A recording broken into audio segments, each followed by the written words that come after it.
বুঝলি, আমাদের যে শিক্ষা ব্যবস্থা এটা কোনো শিক্ষা ব্যবস্থাই নয়, এটা এখনো 200 বছরের আগের সেই ব্রিটিশদের মতো কেরানি তৈরি করার প্রকল্প। তোর মতে শিক্ষা ব্যবস্থা কি হওয়া উচিত? আরে আমার মতে তো শিক্ষা ব্যবস্থা, তুমি জানো গোড়ার ডিম, শিক্ষা ব্যবস্থা হওয়া উচিত কর্মমুখী, নাইলে জাতির ভবিষ্যৎ অন্ধকার। তুমি তো বাংলাদেশের শ্রেষ্ঠ বুদ্ধিজীবী, তাহলে একটা শিক্ষা ব্যবস্থা দিয়ে দাও জাতিকে। আরে সালা,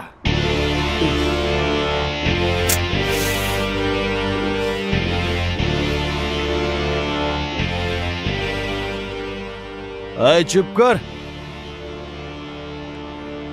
সেই কখন থেকে লেখাপড়া নিয়ে ফ্যাচর ফ্যাচর। তোর লেখাপড়ার মুখে পেশাব। 20 তলা বিল্ডিং এর উপর থেকে পেশাব। আরে তোর মাথা ঠিক আছে তো?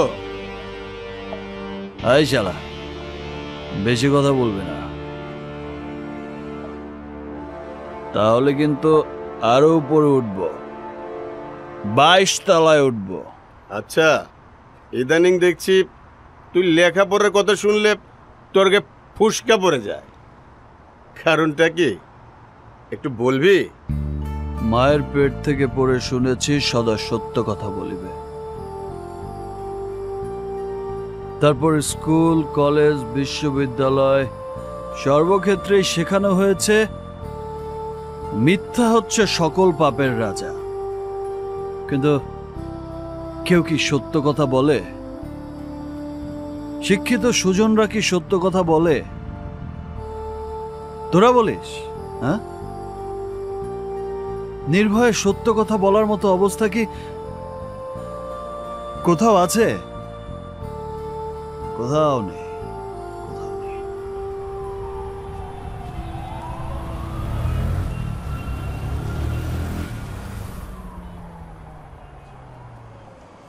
হোল্ড।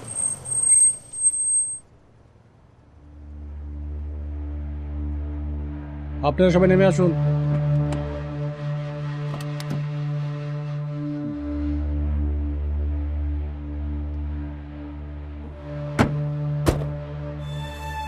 কোথা থেকে আসছেন? গুলশান থেকে। স্যার, এরা সব খাওয়া। আরে ভাই, আমরা তো রেগুলার খাই না, মাঝে মধ্যে বন্ধু বান্ধব একসাথে হলে একটু শখ করে খাই। সবগুলোকে গাড়িতে তোলেন। Brother, 1 minute.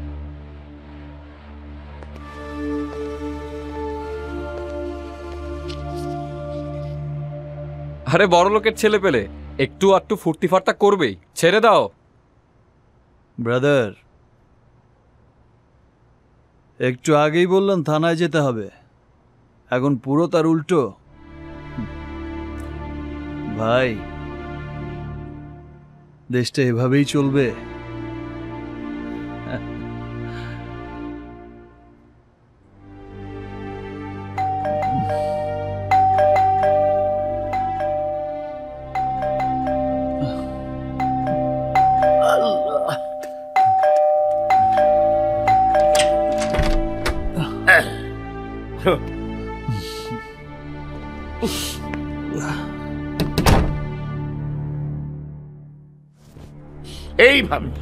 এইভাবে কেউ কলিং বেল চাইপা ধরে বসে থাকে? তুমি তো জানোই যে আমি তোমার জন্য সারা রাত জায়গায় বসে থাকি। আমি তোমার জন্য বাজাই না, জজ সাহেবকে একটু ডিস্টার্ব করি। না না না না না, এই সব আমার লাগবো না। তুমি তাড়াতাড়ি বাড়ি আসলেই আমি খুশি। রাখো রাখো। আরে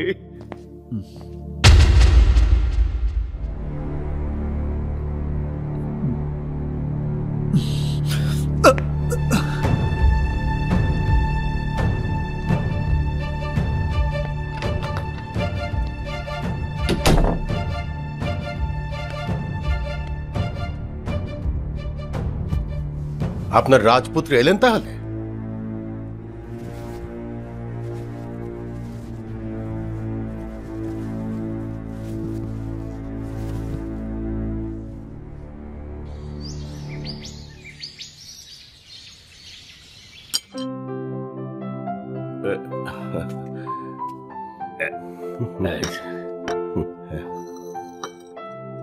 ওহো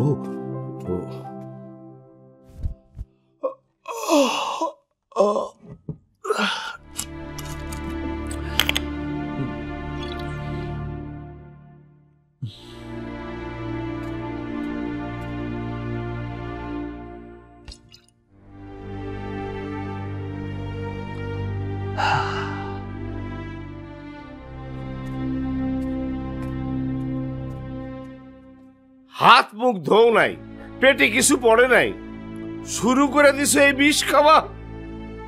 আমি তো খাই না চাচা, এখন এটাই আমাকে খায়।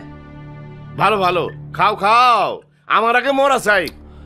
জজ সাহেব কোথায়? চা খাইতেছে, এখনই বোধ বাইরেও। শোনো শোনো শোনো, শিগগির গিয়ে বলো আমার টাকা লাগবে। ক্যাশ না থাকলে চেক দিয়ে যেতে বলো। কেন? দুদিন আগেই না 20,000 টাকা দিলাম। তা তো জানি না স্যার, কইছে যে ক্যাশ না থাকলে চেক দিয়ে যাইতে।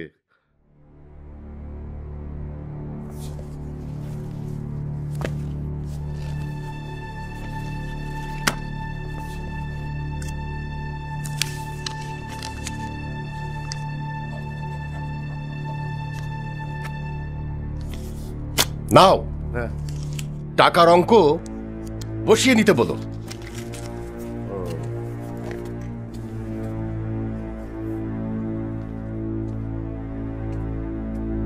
এই যে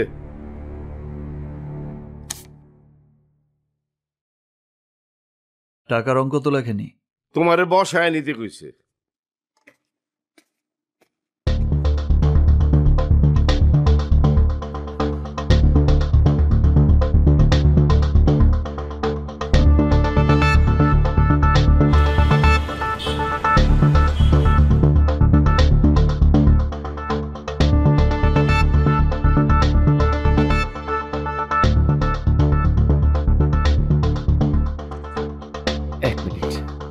ওকে।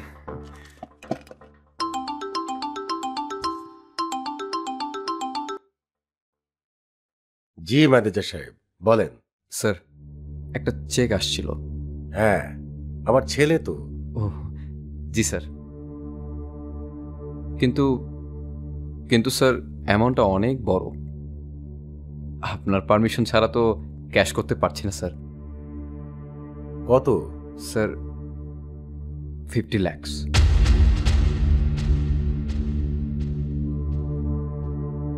হ্যাঁ, ছেলে তো আমারই।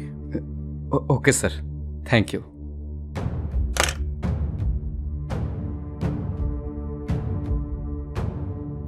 হ্যাঁ বলো। ব্যাপার কি এসব? আজকে সে 50 লাখ টাকা তুলেছে। কি? কোথাও কি আগুন লেগেছে নাকি? ছেলেকে সামলাও সামলাও, না হলে তো বাড়ি ঘরে আগুন লেগে যাবে। আমি বুঝলাম না, তুমি আমাকে কথা শোনাচ্ছ কেন?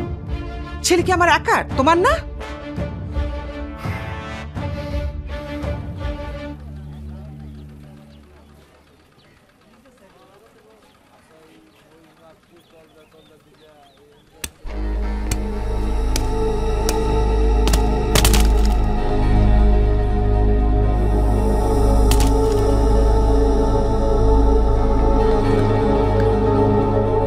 চাচা, আপনার সবকিছু ফেলে দিল কেন? আমরা প্রতিদিন 100 টাকা দেই তো, আইজ আমার কাছে টাকা নাই। আমি কইছি বেচা দিমু, মানলো না।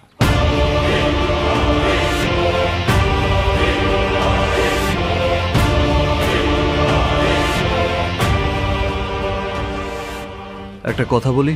বলেন। এই বুড়ো লোকটার কাছ থেকে টাকা একটু পরে নিলে হতো না? ভাই, এভাবেই চলবে দেশটা?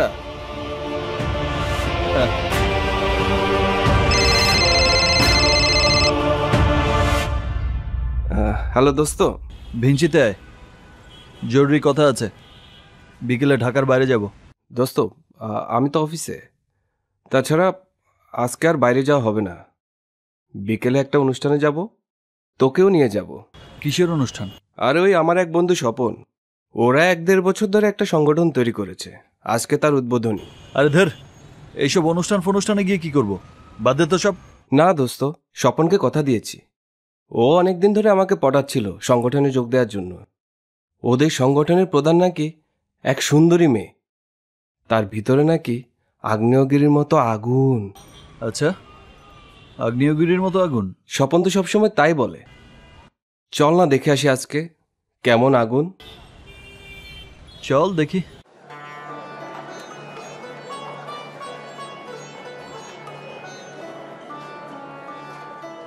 সম্মানিত সুধী, আসসালামু আলাইকুম।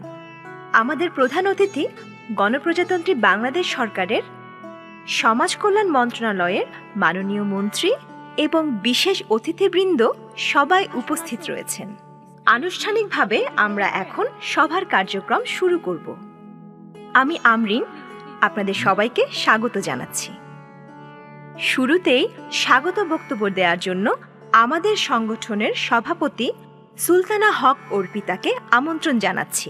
সুলতানা হক অর্পিতা।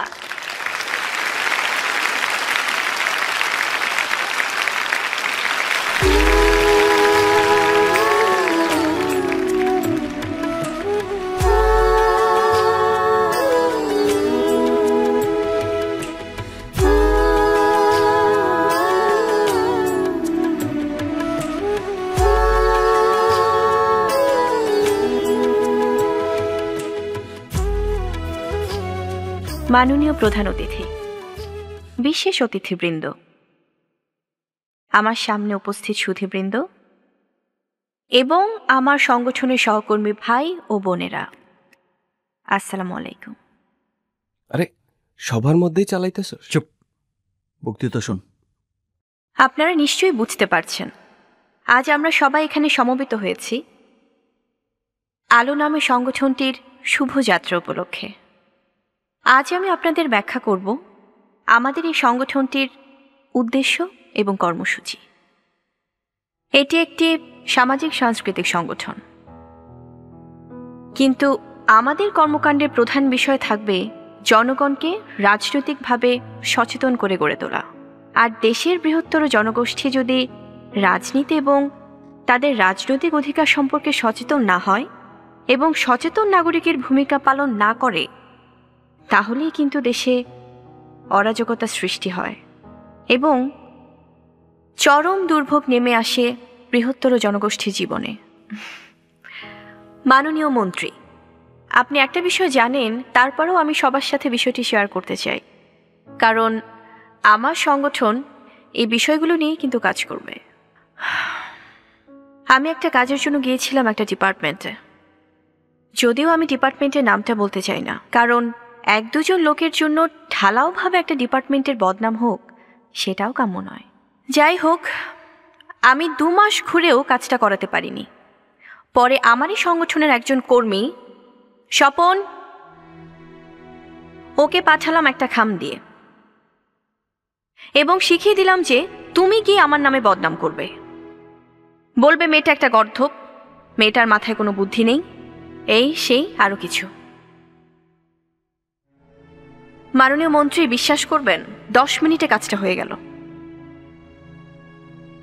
ইদানিং চারপাশে মানুষের কাছে একটা শব্দ শুনি, স্পিড মানি। মাননীয় মন্ত্রী, আসলেই মানিটা খুব স্পিডি। আমি অফিসের বাইরে অপেক্ষা করছিলাম, ভেতরে গেলাম এবং ওই ভদ্রলোককে বললাম যে 2 মাসে আমি যে কাজটা করতে পারলাম না, 10 মিনিটে কিভাবে কাজটা হলো তাও আমি জানি। উনি আমার উপর প্রচণ্ড ক্ষিপ্ত হয়ে গেলেন, সবার সামনে অকথ্য ভাষায় গালাগাল করলেন। সবাই আমার দিকে এমনভাবে তাকিয়েছিল যেন আমি একটা চিড়িয়াখানার জন্তু। আমি শুধু বলে এলাম, ঠিক আছে, দেখা যাবে। তারপরে মাননীয় মন্ত্রী, আপনার সাথে দেখা করে যাবার পর আপনি যদি আমার প্রতি সহানুভূতি না দেখাতেন, যদি ঘটনাটা যাচাই না করতেন এবং অসৎ ব্যক্তিকে শাস্তি না দিতেন, তাহলে আমার কি করার ছিল মাননীয় মন্ত্রী? আমাদের কি করার আছে? মাননীয় মন্ত্রী, এই যে আপনি একজন মন্ত্রী, আপনাকে কিন্তু একটা মোটা অঙ্কের ভাতা দেয়া হয়। যে গাড়িটায় আপনি এসেছেন সেই গাড়িটাও কিন্তু অনেক দামি। যে প্রোটোকল নিয়ে আপনি চলেন, তাদের যে বেতন বা সুবিধাদি দেয়া হয় সেই টাকাও কিন্তু আপনার টাকা নয়। যে বাড়িটা, যে অফিসটা আপনার জন্য বরাদ্দ রাখা হয়েছে সেটাও কিন্তু আপনার পৈতৃক কিংবা ব্যক্তিগত সম্পত্তি নয়। সবে জনগণের টাকা, আমাদের টাকা। ঠিক তেমনি সরকারি কর্মচারীদেরকে লালন পালন করতে যে হাজার হাজার কোটি টাকা রাষ্ট্র বরাদ্দ রেখেছে তাও কিন্তু জনগণের টাকা, এই আমাদের। আমরাও জানি এবং রাষ্ট্রও স্বীকার করে যে সরকারি কর্মচারী কর্মকর্তারা জনগণের সেবক। অথচ আপনাদের কাছে যখন কোনো কাজের জন্য যাই তখন মনে হয় যে আমরাই চাকর, আপনারাই প্রভু। কেন কেন? বিশ্ববিদ্যালয়ের সেরা ছাত্রছাত্রীদের মধ্যে যারা সবচেয়ে ভালো রেজাল্ট করে, তাদের মধ্যে যারা সবচেয়ে মেধাবী, তারাই কিন্তু বিসিএস বৈতরণী পার হয়ে এসে সরকারি অফিস আদালতে গুরুত্বপূর্ণ সব জায়গায় দায়িত্ব গ্রহণ করেন। আসলে আমি যেটা বোঝাতে চাই সেটা হচ্ছে রাষ্ট্রের সবচেয়ে মেধাবীদের প্রায় 90% কিন্তু এই সিভিল সার্ভিসে যোগদান করেন। এই অংশটি যদি জনগণের জন্য প্রাণ ঢেলে না দেয় তাহলে দেশ এগোবে কি করে? আমাদের মাননীয় প্রধানমন্ত্রী দুর্নীতির বিরুদ্ধে 0 টলারেন্স ঘোষণা করেছেন। আমরা প্রত্যেকটা মানুষ যদি সর্বস্তর থেকে তার সাথে হাতে হাত মিলিয়ে এই দুর্নীতির বিরুদ্ধে সচেতনতা গড়ে তুলতে পারি, তাহলেই কিন্তু আমাদের সোনার বাংলার স্বপ্ন দ্রুততম সময়ে বাস্তবায়িত হবে। আমাদের এই সংগঠন সঙ্গীত, নাটক, সেমিনার বিভিন্ন উপায়ে জনগণের সচেতনতা বৃদ্ধির কাজটাই করে যাবে। পাশাপাশি দুর্নীতি এবং অন্যায়কারীর প্রতি যেন মানুষের ঘৃণার সৃষ্টি হয়, আমরা সে কাজটাই করব। যত কষ্টই হোক আমরা আমাদের কাজ করে যাব। সর্বোপরি আমরা আপনাদের সবার দোয়া, সহযোগিতা এবং সুস্বাস্থ্য কামনা করে আজকে আমি আমার বক্তব্য এখানেই শেষ করছি। ধন্যবাদ।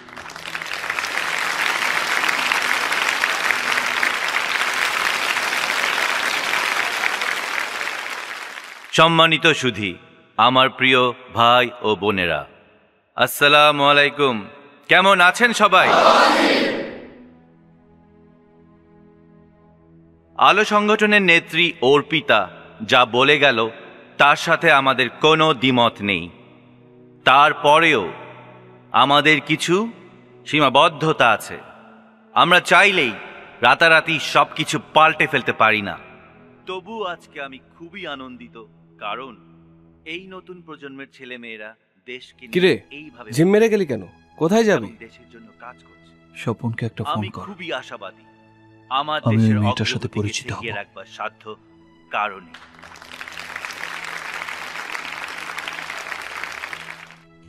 তোমাদের জন্য আমি এবং আমার সরকারের দরজা সব সময় খোলা থাকবে।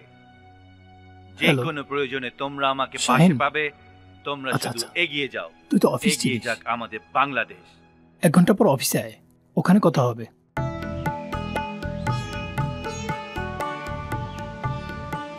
মন্ত্রী তো তোমার কথা শুনে একদম ফিট অর্পিতা। তুমি তো এখন আকাশের তারা অর্পিতা, আকাশের তারা।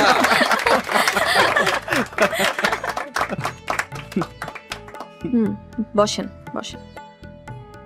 এত আকাশে তারা বানায়েন না, তাহলে আকাশেই থাকতে হবে, এখানে আর পাইবেন না। তবে প্রোগ্রাম খুব ভালো ছিল, সেটাই। আর এখানে তো আমার একার ক্রেডিট না, সবার ক্রেডিট ছিল। অর্পিতা, তো ভালো তো হতেই হবে। আমার বন্ধু শাহিন। আসসালামু আলাইকুম। শাহিনের ওয়ালাইকুম বন্ধু আসসালাম। স্বাধীন চৌধুরী তোমার সাথে পরিচিত আচ্ছা, হতে এসেছে। আসসালামু আলাইকুম। বসুন না। বসবো না, শুধু একটা কথা বলতে চাই। জি বলুন। আপনার বক্তৃতা শুনে ভালো লেগেছে, পাশাপাশি মনে হয়েছে আপনার কপালে অনেক দুর্গতি আছে। আমি জানি প্রীতিলতা, ইলামিত্র, এমন আরো অনেকের জীবনের পরিণতি আমি জানি। জানেন? জি, এর মধ্যে আমি বহু মানুষকে অসন্তুষ্ট করে ফেলেছি। এমনও হতে পারে যে আমি কিডন্যাপ হতে পারি, হয়তো আমি ধর্ষিতও হতে পারি, এমনকি খুনও হতে পারি। তার পরেও আমি আমার কাজ চালিয়ে যাব। আমি আমার সহযাত্রীদেরকে এমনভাবে তৈরি করব যাতে আমি না থাকলেও আমার জায়গায় যেন আরো 5 জন শক্তভাবে দাঁড়িয়ে যায়, আর এই 5 জন না থাকলেও ওই 5 জনের জায়গায় যেন আরো 25 জন শক্তভাবে দাঁড়াতে পারে।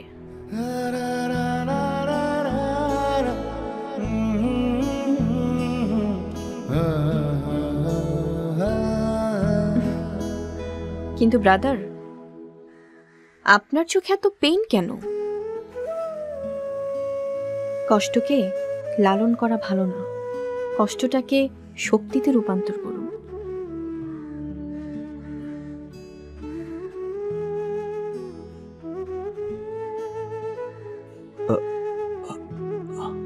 আমি কি কোনো সাহায্য করতে পারি? যেমন? যেমন ধরুন 2-4 লাখ টাকা ডোনেট করলাম আপনার সংগঠনকে। অবশ্যই পারেন, তবে এখনই নয়। আরো 2-4 দিন আসুন আমাদের মাঝে, বুঝুন আমাদের সংগঠনকে, তারপর ভালো মনে হলে অবশ্যই করবে। Thank you. অর্পিতা, টাকাটা তো আমরা নিলেও পারতাম। পাগল, টাকা পয়সা পাইলেই খপ করে হাতে নিতে নাই। শোনো, আগে বুঝে নিতে হবে দাতার দান করার পেছনে কোনো উদ্দেশ্য আছে কিনা। দাতার যদি দান করার পেছনে কোনো উদ্দেশ্য থাকে, সেই টাকা কিন্তু কখনো কোনো ভালো কাজে আসে না।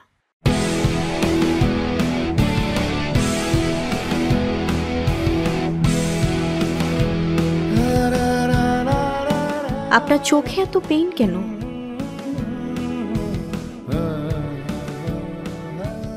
কষ্টকে লালন করা ভালো না, কষ্টটাকে শক্তিতে রূপান্তর করুন।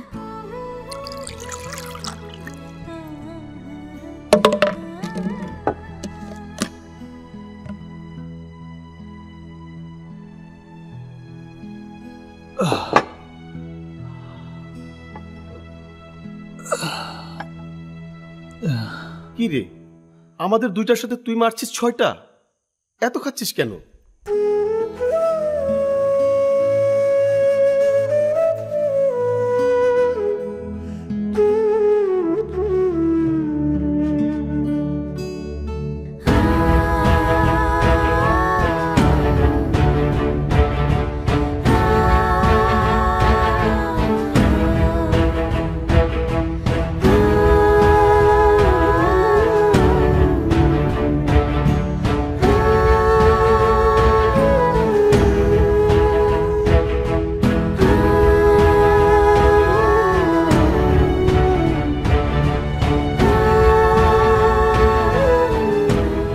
আচ্ছা, আপনাদের কোনো দয়া মায়া নাই?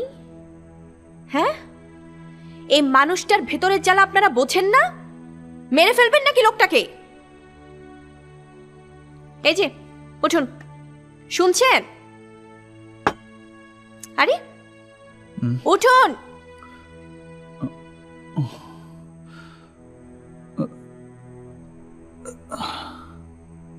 আসুন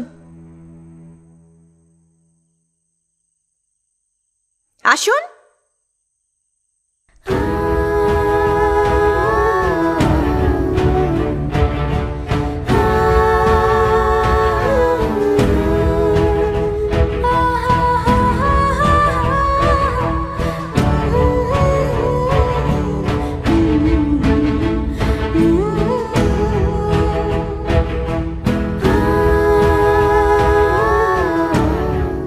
এই ওঠ, আরে ওঠ না।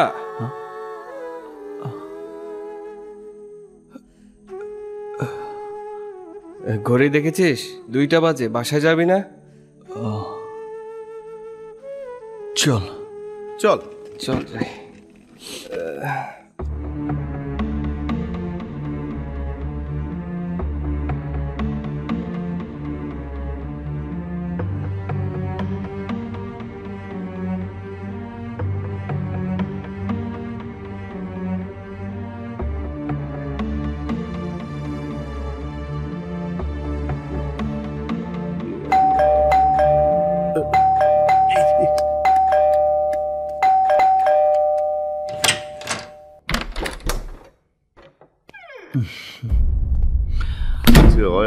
গ্রামে।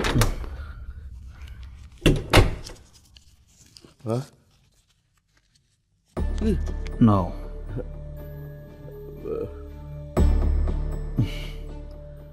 কোনো অসুবিধা নেই, রাখো।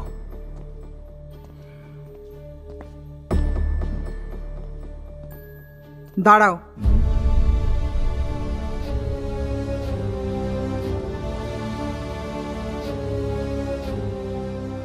কটা বাজে?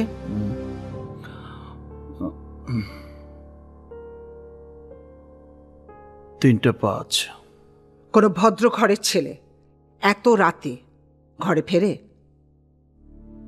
ও, আপনারা বিরক্ত হয়েছেন? তার জন্য এত রাত পর্যন্ত জেগে থাকার দরকার ছিল না তো। চাচাকে বলে দিলেই হতো। ওকে, নেক্সট টাইম সময় মতো ফিরতে পারলে ফিরবো, না হয় ফিরবো না। স্টুপিডের মতো কথা বলো না। গতকাল তুমি 50 লক্ষ টাকা কেন তুলেছ? হঠাৎ করে তোমার এত টাকার দরকার হলো কি কারণে? কোথায় তোমার আগুন লেগেছে শুনি?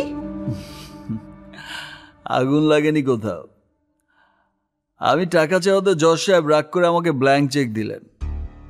আমিও ভাবলাম প্রতিদিন টাকা চাওয়ার চাইতে একবারে কিছু টাকা তুলে রাখাই ভালো। তাছাড়া একটু নাড়া দিয়ে দেখলাম জজ সাহেবের অ্যাকাউন্টটা কেমন ভারী। বেশ ভারী আম্মা। ফাজলামো করো না। তুমি আগামীকাল সব টাকা ফেরত দেবে। আমি 1 টাকাও ফেরত দিতে পারবো না, বরং আরো 1,50,000 টাকা দরকার হবে আমার খুব শীঘ্রই। তাছাড়া হারামের টাকা যত বেশি খরচ করা যায় ততই মঙ্গল। এই হারামের টাকা মানে কি? হ্যাঁ, হারামের টাকা মানে কি? এই এই কথা বলছিস না কেন? কথা বলছিস না কেন?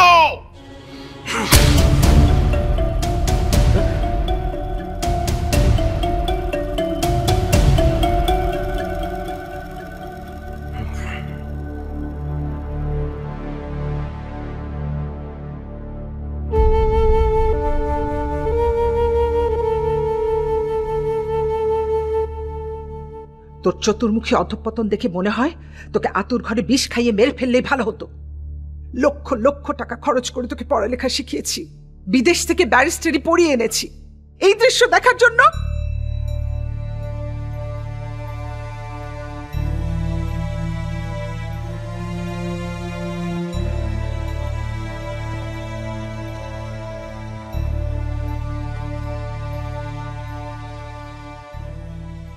আপনি চাইলে এখনো বিষ খাওয়াতে পারেন আম্মা। আমার একটুও কষ্ট লাগবে না। আপনি নিজ হাতে পান করাবেন, আমি আনন্দের সাথে পান করব। আর মা হিসেবে সন্তানকে নিজ হাতে বিষ খাওয়াতে আপনার যদি কষ্ট হয়, আপনি শুধু এনে দেবেন, আমি নিজ হাতে পান করব। আসলে তুমি কি চাও বলো তো? ধ্বংস। মানুষ তো রং বেরঙের স্বপ্ন দেখে, এটা হবে ওটা হবে, আর আমি স্বপ্ন দেখে তিল তিল করে নিজেকে নিঃশেষ করতে করতে চূড়ান্তভাবে নিজেকে ধ্বংস করে দেব। কিন্তু আমি তো তোমার কথাবার্তায় কোনো ধ্বংসের নমুনা দেখতে পাচ্ছি না। দেখতে পাচ্ছি অনেক বড় কষ্টের ছায়া। কিসের এত কষ্ট তোমার বাবা? তোমার জীবনে তো আমরা কোনো কষ্ট রাখিনি, বরং অনেক যত্ন করে তোমাকে বড় করেছি, অসীম যত্নে। জি আম্মা, অসীম যত্ন করেছেন, কিন্তু কিন্তু সেই যত্নই এখন আমার সারা শরীরে কাটার মতো ফুটছে।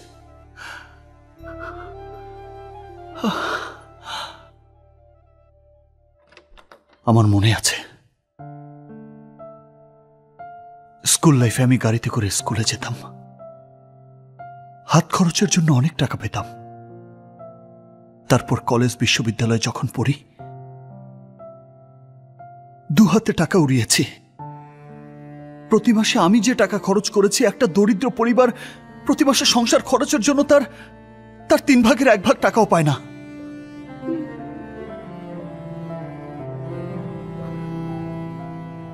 আম্মা, আম্মা আপনি কি বলতে পারবেন প্রতি মাসে এই সংসারের খরচ কত? পারবেন না। হিসেব করে দেখার দরকার হয়নি কখনো। জলের মতো টাকা আসছে, জলের মতো খরচ করছে। কিন্তু আমি হিসাব করে দেখেছি, এই যে প্রাসাদের মতো বাড়ি, চাকর, দারোয়ান, ড্রাইভারদের বেতন, সংসার খরচ, আপনার এবং জজ সাহেবের ক্লাব খরচ, সেই সাথে সামাজিকতা, দান ধ্যান, সব মিলিয়ে এই সংসারের প্রতি মাসের খরচ 10 থেকে 12 লক্ষ টাকা।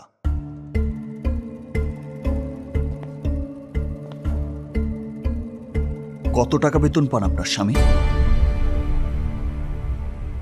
বলুন, কত টাকা বেতন পান আপনার স্বামী? 1 লাখ? 1.5 লাখ?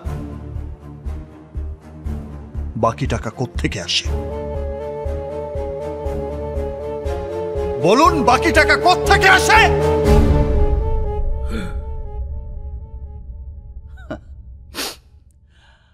বাড়ি গাড়ি আর সম্পত্তির হিসাব না হয় নাইবা করলাম। বন্ধ করো এসব লেকচার। এর থেকে ভালো লেকচার আমি জানি। আমার লেকচার শুনলে তুমি আকাশ থেকে টপ করে মাটিতে পড়ে যাবে। রাত জেগে তোমার সব নাটক শোনার সময় আমার নেই। দাঁড়ান মিস্টার জাজ, দাঁড়ান।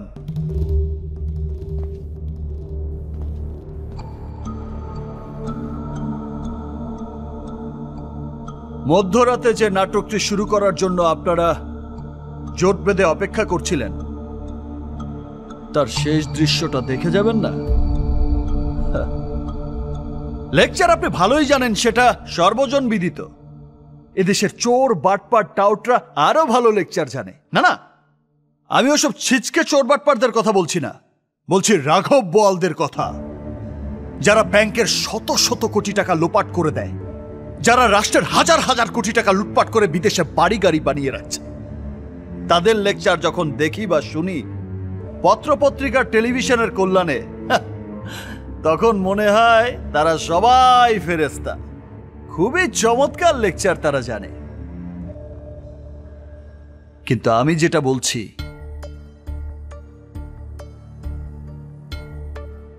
সেটা লেকচার নয়, এটা উপলব্ধি, এটা বিবেক। আপনি হয়তো বলতে পারেন, বিবেক নামের বস্তুটি এখন আর আমাদের এই সমাজে বাস করে না। চারপাশের হায়নাদের ভয়ে সে এখন পালিয়ে বেড়াচ্ছে শূন্যে অথবা মহাশূন্যে। হতে পারে, অথবা নাও হতে পারে। তবে আপনার সদয় অবগতির জন্য জানাচ্ছি যে বিবেক নামের একটি বৃক্ষ সম্প্রতি গজিয়েছে আপনারই গৃহে। আপনি তাকে অঙ্কুরেই বিনষ্ট করার চেষ্টা করে দেখতে পারেন, মনে হয় সফল হবেন না।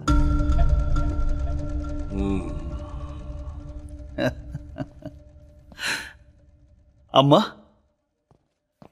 আম্মা, আম্মা, ধরুন এই টেবিলটার উপর একটা ফুটবল রাখা আছে। হঠাৎ কেউ এসে একটা লাথি মারলো ফুটবলটার গায়ে। ফুটবলটা প্রচন্ড বেগে গিয়ে লাগলো দেয়ালে এবং দ্বিগুণ বেগে ছুটে এসে লাগলো আপনার শরীরে। আপনি জজ সাহেবকে নিয়ে বেসামাল হয়ে পড়ে গেলেন এই ফ্লোরে। জজ সাহেবের কপাল ফেটে গেল এবং তাহার 2খানা দন্ত ঝরিয়া পড়িল। তাহলে ফুটবলটার কি করার থাকতে পারে? বলুন আম্মা, কি করার থাকতে পারে? কি হয়েছে তোর বাবা? এসব কি বলছিস তুই? যা শোনার জন্য আপনারা রাত জেগে অধীর আগ্রহে বসে আছেন, আর আমারও বলা দরকার আম্মা। অনেকদিন ধরেই আমি একা একা বয়ে বেড়াচ্ছি এসব যন্ত্রণার কথা। তাছাড়া আমার এই যন্ত্রণার একজন সাক্ষীও তো দরকার। মায়ের চেয়ে আর বড় সাক্ষী এই পৃথিবীতে আর কে হতে পারে?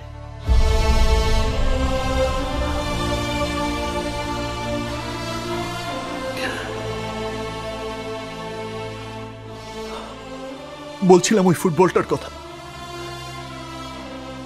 ওই ফুটবলটা আম্মা, আমি আম্মা। আর আমার স্বজনে যিনি লাথি মেরেছেন তিনি আমার এই জন্মদাতা।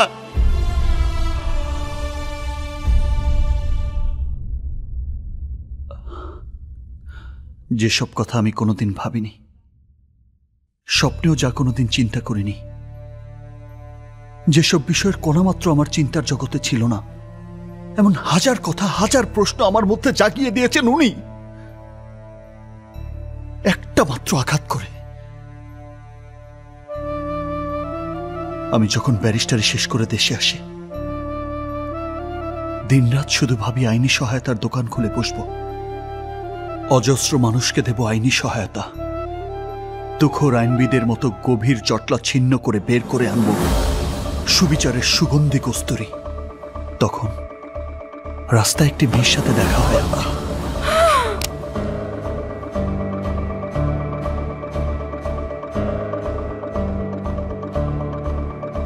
স্যার, 5 বছর পরে আমার বাবাই বিদেশ থেকে আইছে। আমি হইনা দৌড় দিছি, আমার হুশ ছিল না। আমারে মাফ কইরা দেন স্যার। তোমার নাম কি? আমার নাম জান্নাত। কোথায় থাকো? ওই যে ওই বাড়ি, 3/4। আচ্ছা আচ্ছা, ঠিক আছে, যাও। ভীষণ ভালো লাগে মেয়েটির মন। কাজের ফাঁকে প্রায় মনে পড়ে মেয়েটিকে।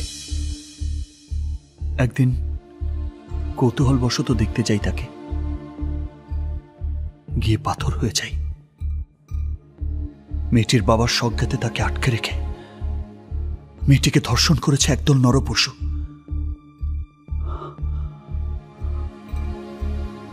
আমার মাথায় আগুন ধরে যায়। আমি বলি মামলা করো, ওরা বলে না, আমাদের মেরে ফেলবে। আমি বলি সেটা আমি দেখব। মেয়েটির পরিবার বলে না, ওরা অনেক শক্তিশালী, ওদের অনেক টাকা, আপনি ওদের সাথে পারবেন না। তারপরে আমি জোর করে মামলা করালাম। মামলা এগিয়ে চলতে চলতে এক সময় কি উঠল আমাদের এই প্রিয় জজ সাহেবের এজলাসে। Proceed on please. আচ্ছা মিস জান্নাত, ওই যে ওরা তিনজনই তো আপনাকে ধর্ষণ করেছে, তাই তো?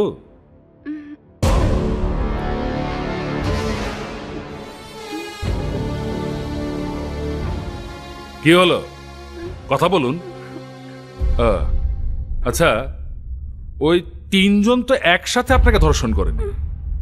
প্রথম কে করেছে? উনি নাকি উনি? কি হলো, জবাব দিন, কথা বলুন।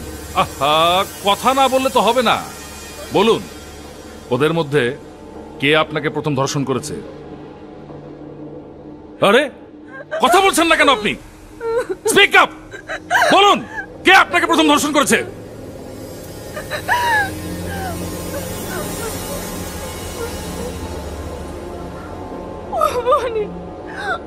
উনি প্রথম আমাকে ধরেছে।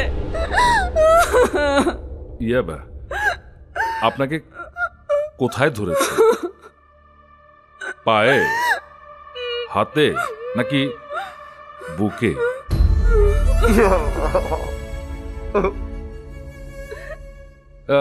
আচ্ছা ঠিক আছে, একটু মনে করে দেখুন তো, ওই ঘটনার দিন আপনার পরনে কি ছিল? শাড়ি না সালোয়ার কামিজ? সালোয়ার কামিজ। আচ্ছা, ধর্ষণ করতে হলে তো জামা কাপড় খুলতে হবে অবশ্যই। উনি প্রথম আপনার কামিজ খুলেছিল না সালোয়ার? আহা, চুপ করে থাকবেন না, বলুন, উত্তর দিন, কথা বলুন।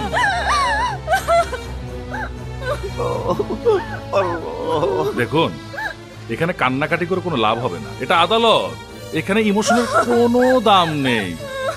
মামলা প্রমাণ করতে হলে আপনাকে সব কিছু খুলে বলতে হবে। ধরুন, একটা নারী যদি উলঙ্গ থাকে, তারপরও যদি সে সহযোগিতা না করে, তাহলে একটা পুরুষ তার ভেতর কখনোই প্রবেশ করতে পারে না। আমার মক্কেল যখন আপনার ভেতর প্রবেশ করেছে তখন কি আপনি তাকে সহযোগিতা করেছিলেন নাকি আত্মরক্ষার জন্য হাত পা ছোড়াছড়ি করে বাঁচার চেষ্টা করেছেন?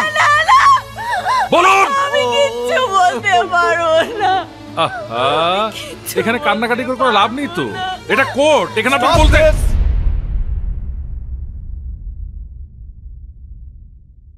মহামান্য আদালত,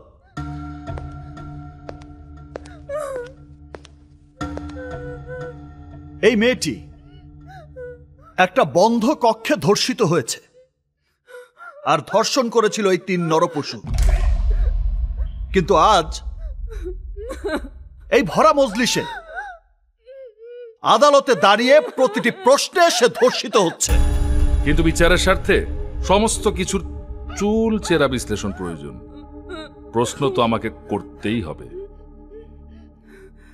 মানলাম, মামলা প্রমাণের স্বার্থে সব প্রশ্নের খোলাখুলি উত্তর প্রয়োজন, কিন্তু কথায় সব প্রশ্নের উত্তর দিলেও কথার মধ্যে অনেক ফাঁকফোকর থেকে যায়। তার চেয়ে কি এটা ভালো হয় না যে আমার মোয়াক্কেল যদি রাজি থাকে তাহলে সে তার শরীরের সমস্ত বসন খুলে খুলে প্র্যাকটিক্যালি দেখাবে কিভাবে ঘটনাটা ঘটেছিল। মহামান্য আদালত কি তা দেখতে রাজি আছে? মিস্টার স্বাধীন, আপনার মোয়াক্কেল যেমন আবেগপ্রবণ, আপনিও তেমনি আবেগপ্রবণ। আবেগ দিয়ে তো বিচার কাজ চলে না। ইয়েস মহামান্য আদালত, এই কথাটি আমি হাজারবার শুনেছি। বহু আইনবিধি এই কথাটি বলে থাকেন, কিন্তু আমি তা বিশ্বাস করি না। আবেগ যেমন আমার আছে, আমার মোয়াক্কেলের আছে, তেমনি প্রত্যেকটি মানুষেরই আছে। এমনকি আইন কিংবা আদালতও আবেগ বিবর্জিত নয়, তারও আবেগ আছে, তারও গায়ে লাগে। কেউ যদি আদালতে দাঁড়িয়ে কোনো কটুবাক্য উচ্চারণ করে, আদালতকে অশোভন কোনো কথা বলে, তখন আদালতেরও গায়ে লাগে। আদালত তখন অবমাননার দায়ে ইনস্ট্যান্ট শাস্তি দিতে পারে এবং দিয়ে থাকে।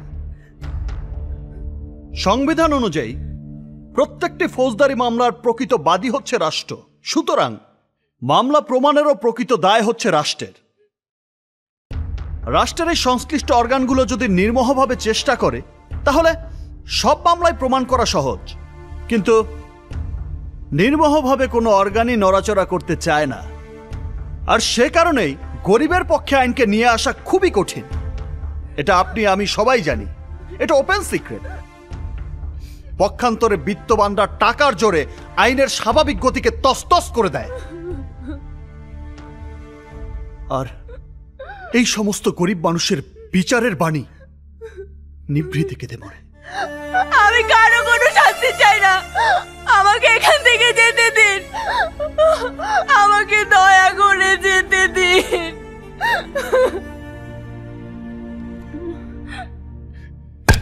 Order, order, silence. প্রসিকিউশন এবং আসামি পক্ষের আইনজীবীদের যুক্তিতর্ক ও সাক্ষ্য গ্রহণের মাধ্যমে এই অভিযোগ যথাযথভাবে প্রমাণিত না হওয়ায় আসামিদের বেকসুর খালাস প্রদান করা হলো।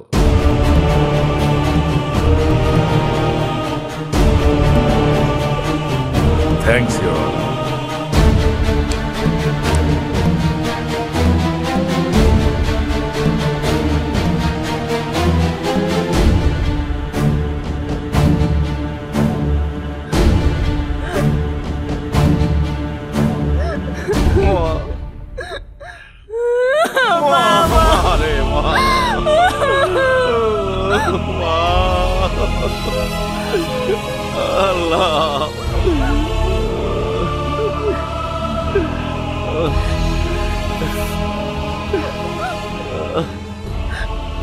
কইছিলাম না স্যার, পারবেন না। বাবা, আমগো অনেক বিপদে পড়তে হইব। জীবনের প্রথম মামলায় হেরে গেলাম। হেরে গিয়ে যতটা ব্যথিত হয়েছি তার চেয়েও 1000 গুণ বেশি ব্যথিত হয়েছি এটা জেনে যে কিভাবে হারলাম। আপনার ফেভার না পেলে বিপদই হয়ে যেত। থ্যাংক ইউ চৌধুরী সাহেব, থ্যাংক ইউ। আসসালামু আলাইকুম। ওয়ালাইকুম সালাম। সেদিন থেকেই মাথায় হাজারো প্রশ্ন এসে ঘুরপাক খাচ্ছে। জন্ম থেকে যে সুখের জীবনযাপন করেছি, ছাত্র জীবনে যে অজস্র টাকা দুহাতে খরচ করেছি, লক্ষ লক্ষ টাকা খরচ করে বিদেশ থেকে ব্যারিস্টারি পাশ করে এসেছি, এই যে আলিশান বাড়িতে বাস করি, আপনারা প্রাণ খুলে যে অজস্র টাকা খরচ করেন,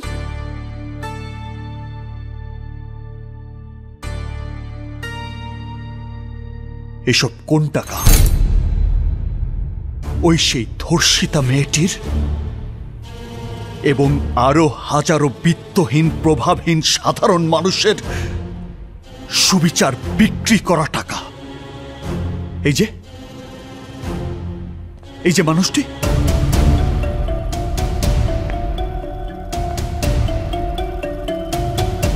ছোটবেলা থেকে আমাকে কোলে পিঠে করে মানুষ করেছে, 24 ঘন্টার মধ্যে 20 ঘন্টাই আপনাদের সেবা করছে। তার জীবনটা কিভাবে চলে কোনোদিন ভেবে দেখিনি। ওই ঘটনার পর একদিন জোর করে তার সাথে গিয়েছিলাম তার বাসায়। জানেন আম্মা কিভাবে জীবনযাপন করে এই মানুষটি? খোলা নর্দমার পাশে একটা বস্তিতে 2000 টাকা ভাড়া দিয়ে বাস করে তার পরিবার।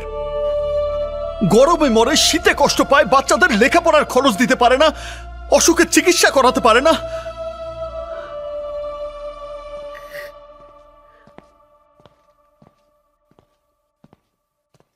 পারবে কি করে? কত টাকা বেতন দেন তাকে? মাত্র 12,000 টাকা। 5 জনের একটি পরিবারের মাসিক খরচ 12,000 টাকা। আর 3 জনের একটা পরিবারের মাসিক খরচ 12 লক্ষ টাকা। কেন? কেন? কেন? এমনই অজস্র প্রশ্ন আমাকে প্রতি মুহূর্তে ছিন্ন ভিন্ন করে দেয়। ফুটবলের সাথে আমার তুলনাটা ঠিক হয়নি আম্মা। আমি আসলে দুরন্ত বেগে ধাবমান একটা বিশাল ধূমকেতু। এত ভারী, এত প্রবল বেগে ধাবমান, যেখানেই ধাক্কা খাবো ধ্বংস হয়ে যাবে সব। ধ্বংস ছাড়া আর কোনো বিকল্প নেই, আর কোনো বিকল্প নেই।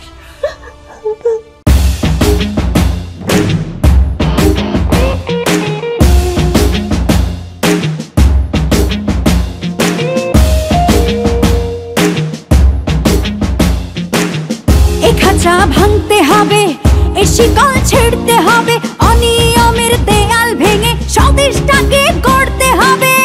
এ খাঁচা ভাঙতে হবে, এ শিকল ছেড়তে হবে, অনিয়মের দেয়াল ভেঙে স্বদেশটাকে গড়তে হবে।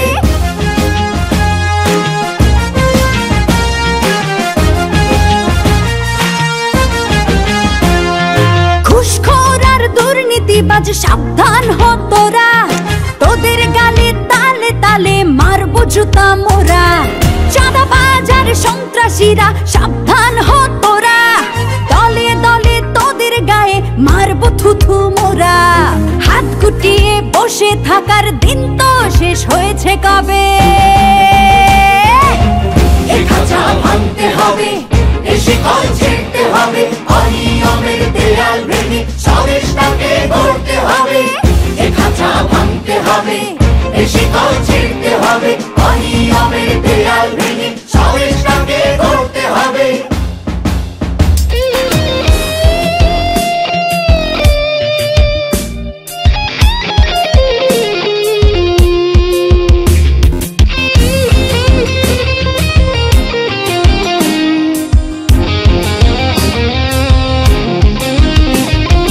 মাদক নিয়ে ব্যবসা করা চলবে না রে, চলবে না, চলবে না রে, চলবে না। ঔষধ আর খাদ্যে ভেজাল চলবে না রে, চলবে না, চলবে না রে, চলবে না। ওদের শেষ না দেখে না না কেউ এ পথ থেকে টলবে না রে, টলবে না, টলবে না রে, টলবে না। হাত গুটিয়ে বসে থাকার দিন তো শেষ হয়েছে কবে। এ খাঁচা ভাঙতে হবে, শিকল ছিঁড়তে হবে, অনিয়মের দেয়াল ভেঙে স্বদেশটাকে গড়তে হবে, এ খাঁচা ভাঙতে হবে, এ শিকল ছিঁড়তে হবে, অনিয়মের দেয়াল ভেঙে স্বদেশটাকে গড়তে হবে।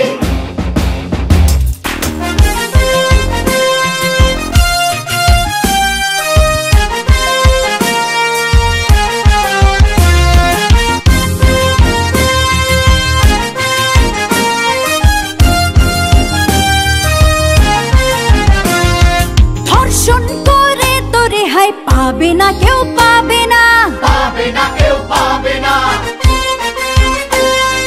অন্যায়কারীর ক্ষমা হবে না রে, হবে না, হবে না রে, হবে না। তোদের গায়ের চামড়া দিয়ে ডুগডুগি তবলা বানিয়ে বাজাবো রে দিনতানা, দিনতানা রে, দিনতানা। হাত গুটিয়ে বসে থাকার দিন তো শেষ হয়েছে কবে। এ খাঁচা ভাঙতে হবে, এ শিকল ছিঁড়তে হবে, অনিয়মের দেয়াল ভেঙে স্বদেশটাকে গড়তে হবে, এ খাঁচা ভাঙতে হবে, এ শিকল ছিঁড়তে হবে, অনিয়মের দেয়াল ভেঙে স্বদেশটাকে গড়তে হবে, এ খাঁচা ভাঙতে হবে, এ শিকল ছিঁড়তে হবে, অনিয়মের দেয়াল ভেঙে স্বদেশটাকে গড়তে হবে, এ খাঁচা ভাঙতে হবে, এ শিকল ছিঁড়তে হবে, অনিয়মের দেয়াল ভেঙে স্বদেশটাকে গড়তে হবে।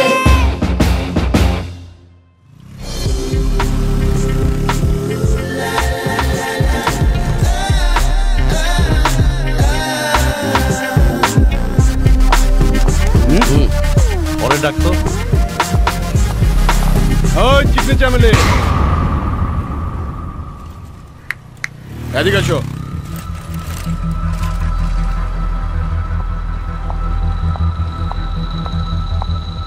কি করো তুমি?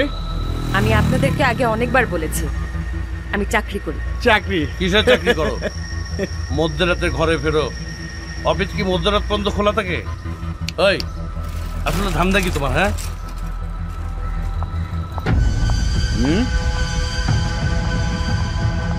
বোঝামনি পরে আমাকে তো চিনো না। খারাপ কাজ খারাপ লোকদের বিরুদ্ধে, যেহেতু আমরা প্রতিবাদ করি সেহেতু 2-4 জন খারাপ লোক আমাদের শত্রু হয়ে উঠেছে এবং সামনে উঠবে। এখন কথা হচ্ছে যে আমরা তাদের কিভাবে প্রতিহত করব। আমরা তো কখনোই আইন হাতে তুলে নেব না, বরং আইন মেনে চলব এবং অন্যকে আইন মেনে চলতে উদ্বুদ্ধ করব। তাহলে এখন প্রশ্ন হচ্ছে কিভাবে আমরা খারাপ লোকদের ঠেকাবো। আমরা প্রত্যেকে যে যার জায়গা থেকে স্থানীয় 2-4 জন ভালো লোক, রাজনৈতিক কর্মী, নেতা, প্রশাসনের লোক, তাদের সাথে একটা সুসম্পর্ক তৈরি করব। আর যদি পরিচয় না থাকে গিয়ে গিয়ে পরিচিত হব। আমাদের যে কোনো সমস্যায় আমরা তাদের কাছ থেকে সহযোগিতা নেব, প্রয়োজনে তাদের কাছেও আমরা সহযোগিতা করব। তাহলেই দেখবে খারাপ লোকেরা আমাদের আর কিছু বলার সাহস পাবে না। কি পাবে? ফলে খারাপ লোকেরা আস্তে আস্তে দুর্বল হয়ে পড়বে এবং সমাজে অপরাধ কমে যাবে।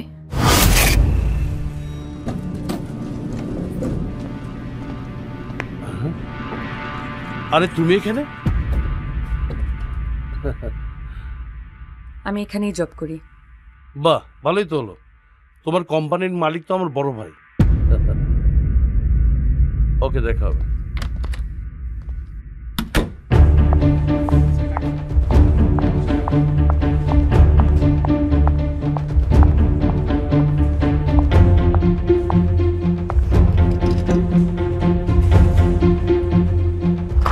আসসালামু আলাইকুম বড় ভাই।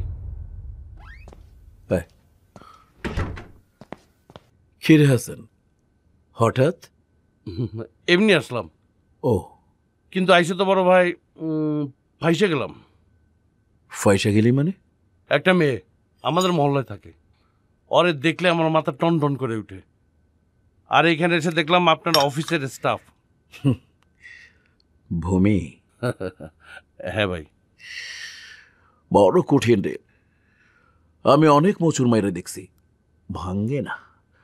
তারপরও তোর যখন ইচ্ছা, লেটস ট্রাই।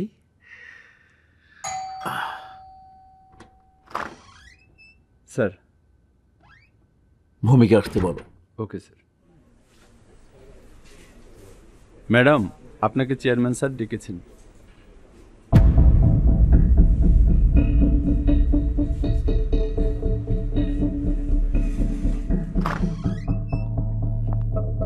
আসসালামু আলাইকুম স্যার। ওয়ালাইকুম আসসালাম। ভাইয়াকে চেনো? চিনি স্যার। ও হচ্ছে আমার প্রাণের ছোট ভাই। তুমি যে মহল্লায় থাকো, ওরা হচ্ছে ওই মহল্লার বাবা মা। ভালো সম্পর্ক থাকলে তোমার অনেক লাভ হবে। বোঝাতে পেরেছি? জি স্যার। প্লিজ।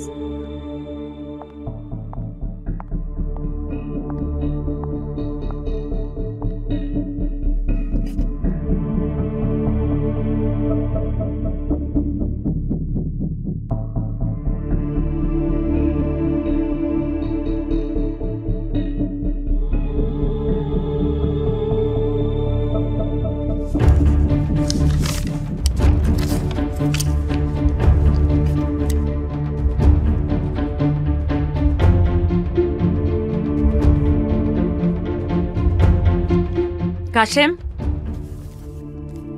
G madam. এটা চেয়ারম্যান স্যারকে দিয়ে দিবা। ওকে।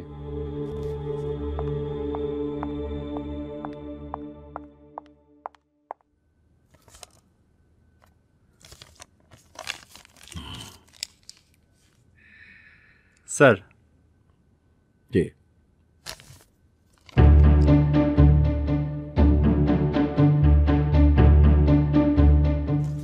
ওকে ডাক। ম্যাডাম চলে গেছেন। কি? ম্যাডাম চলে গেছেন স্যার। তুই যা।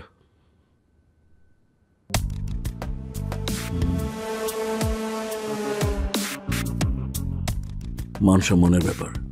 কি হয়েছে ভাই? ভূমি ডিজাইন দিয়ে চলে গেছে। সরি ভাই, আমার জন্য আপনার একটা নতুন স্টাফ খুঁজতে হবে। আর আমি ওই সেমিনারে ছোট সাপ এই একটু খায়া দেখবা? কি? আমার বউ তোমার লেগে একটু পায়েস পাঠাইছে। আমারে কইছে তোমার সামনে বসায় খাওয়াইতে। তুমি খাও, আমি খাড়ায় খাড়ায় দেখি। আহা, এত মিনতি করার কি আছে?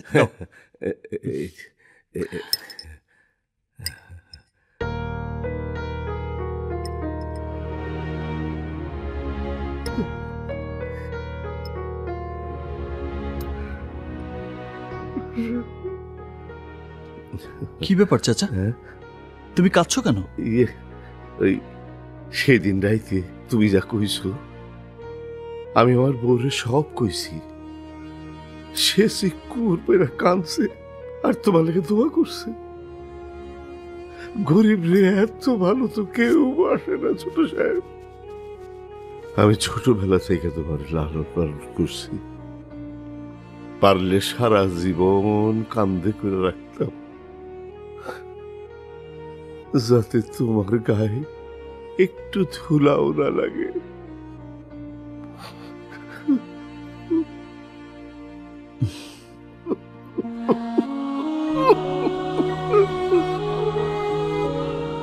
কেঁদো না চাচা।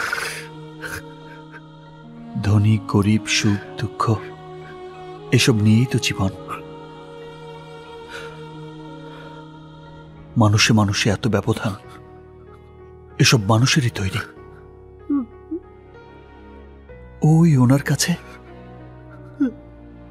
আমরা সবাই রাজা। আমরা সবাই রাজা, আমরা সবাই রাজা, আমাদের এই রাজার রাজত্বে।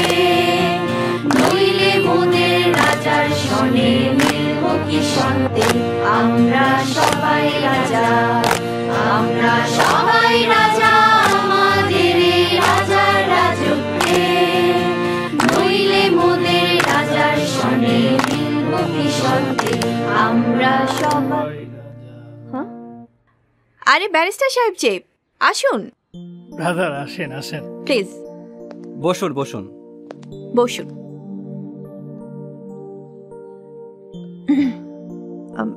আমার তো চিনতেই কষ্ট হচ্ছিল। আজকে কিন্তু আপনাকে সুপার লাগছে। Thank you. তো হঠাৎ কি মনে করে আসা? আমরা কি করতে পারি আপনার জন্য?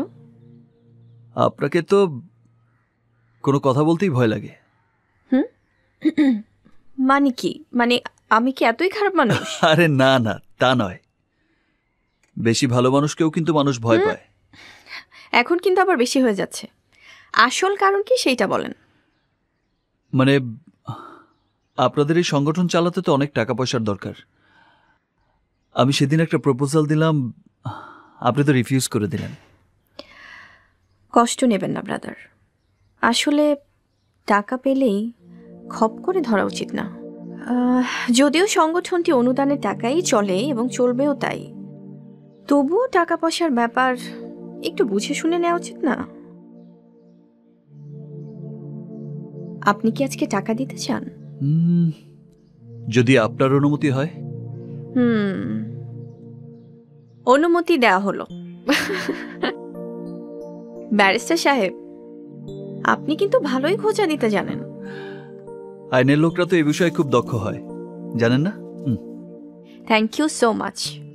শামীম ভাই, ওনার নামে একটা রসিদ কাটুন, আর দাতা সদস্যর খাতায় ওনার নামটা ইমিডিয়েটলি তুলে দিন।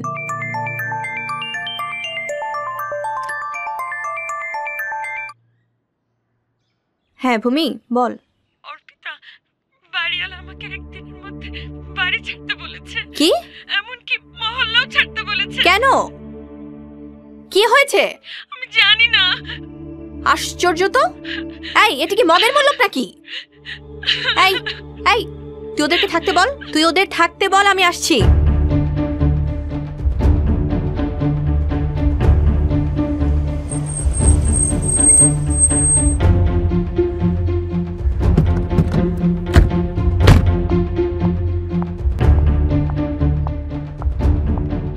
অর্পিতা,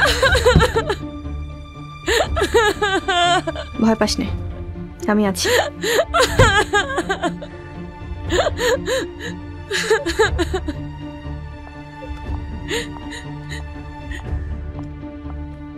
আসসালামু আলাইকুম চাচা। ওয়ালাইকুম আসসালাম। বসো। বসবো না চাচা। ভূমিকে একদিনের মধ্যে বাড়ি ছাড়তে হবে, এমনকি মহল্লা ছেড়েও চলে যেতে হবে। কারণ কি চাচা? ঠিক আছে, মহল্লা ছেড়ে না, প্রয়োজনে ঢাকা শহর ছেড়ে চলে যাবে। কিন্তু ওর অপরাধ? সব কথা তো আর বলা যায় না মা, আমার উপর চাপ আছে। কিসের চাপ?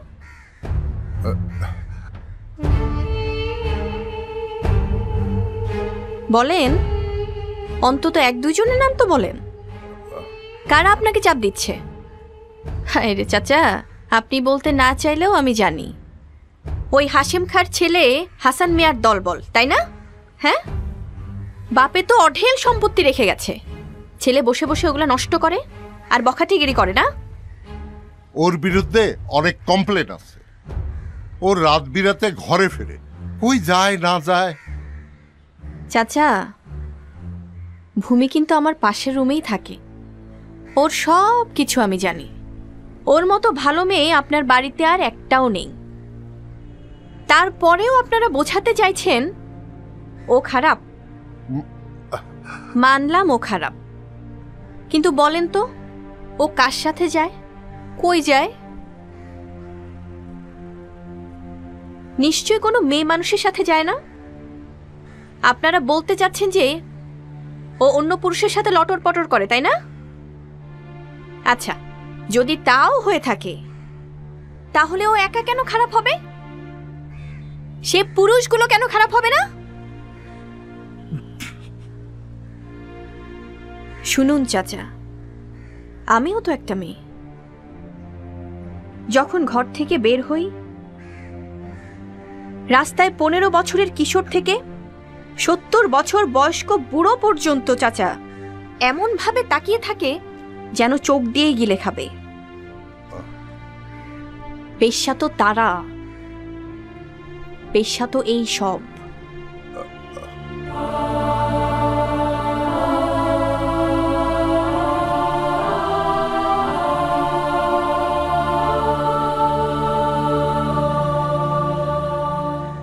একটা কথা বলি চাচা, কোথায় চাবি মারলে সব চাপ দূর হয়ে যাবে আমি জানি, ঠিক আছে? আপনিও তো একজন বাড়িওয়ালা, একটু চাপ টাপ সামলানোর ক্ষমতা অর্জন করেন চাচা। আসি চাচা, আসসালামু আলাইকুম। ওয়ালাইকুম আসসালাম। চল ভূমি। বাঁচলাম। অমিয়া, তোমরা তো কিছুই কইলে না। এই শোন, তুই উপরে যা, হ্যাঁ? একদম টেনশন করিস না, যা। Sorry brother. It's okay. প্রথম দিন অফিসে এসেছিলেন, একটু বসতেও দিতে পারিনি। দ্বিতীয় দিন আসলেন, একটু যে চা খাওয়াবো সে উপায়ও ছিল না। আর এখন যদি বলি যে আমার রুমে চলেন, বুঝতেই তো পারছেন কি হবে। তুমি ওনাকে নিয়ে রুমে যেতেই পারো, আমরা কিছু মনে করব না। চুপ স্টুপিড কোথাকার, তোর কথা শুনে উপরে যাই আর এখানে একটা কেলেঙ্কারি বাঁধুক। স্টুপিড একটা। আপনার যদি কোনো আপত্তি না থাকে তাহলে চলুন অন্য কোথাও গিয়ে এক কাপ কফি খাই।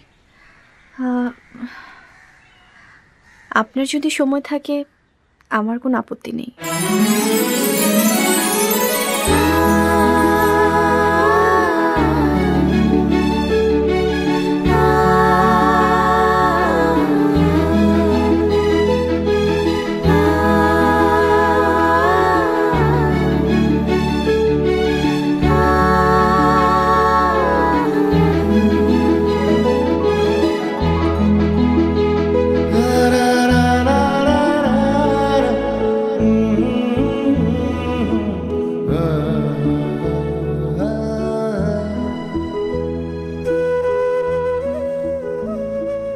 কিছুই তো বলছেন না। আসার পর থেকেই একদম চুপচাপ। কি বলবো, যতবার তোমার কাছে এসেছি এক এক সময় তোমার এক এক রূপ দেখি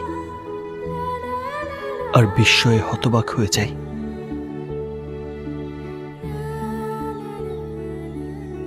আমার ভাষা হারিয়ে যায়। সারাদিন মানুষের জন্য কাজ করি, যত ব্যস্তই থাকি, আমিও তো একটা রক্ত মাংসের মানুষ। জগতে আমার কেউ নেই স্বাধীন, মা নেই, বাবা নেই, ভাই নেই, বোন নেই। কখনো কখনো নিজেকে খুব অসহায় লাগে, মনে হয় কারো একজনের হাত ধরি, কেউ একজন এসে বলুক আমি আছি তোমার পাশে। তুমি এমন করে কথা বলো, প্রাণ জুড়িয়ে যায়।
তুমি এমন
জুড়িয়ে যায় এক জীবনের গল্প তুমি, এক জীবনের গল্প তুমি, লিখেও না